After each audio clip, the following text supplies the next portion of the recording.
ધોરાજી કોટ નજીક મુખ્ય માર્ગ બિસ્માર, જ્યાં બિસ્માર રસ્તાને લઈને વાહન ચાલકો પરેશાન થયા છે.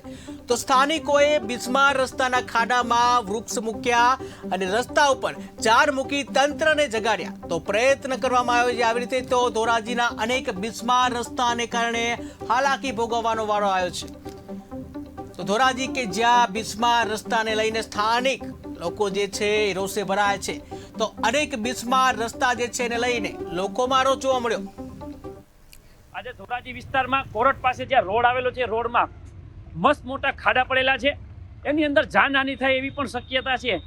જુનાગઢ રોડનું કામ ચાલુ હોવાના કારણે તમામ વાહનો, બસ, ટ્રાવેલ્સ, ખટારા જેવા સ્કૂલ બસો અહીંયાથી પેસેન્જર વાહનો નીકળે છે અને કોર્ટમાં આવવા માટે પણ વાહનો લઈને લોકો અહીંયા આવે છે. ત્યારે આ ખાડા એટલી હદે ખરાબ છે, આખો રોડ ખરાબ છે, જેથી જાનહાનિ પણ થઈ શકે એવી છે. જેથી કરીને નગરપાલિકા અને કોન્ટ્રાક્ટરોને અમારી વિનંતી છે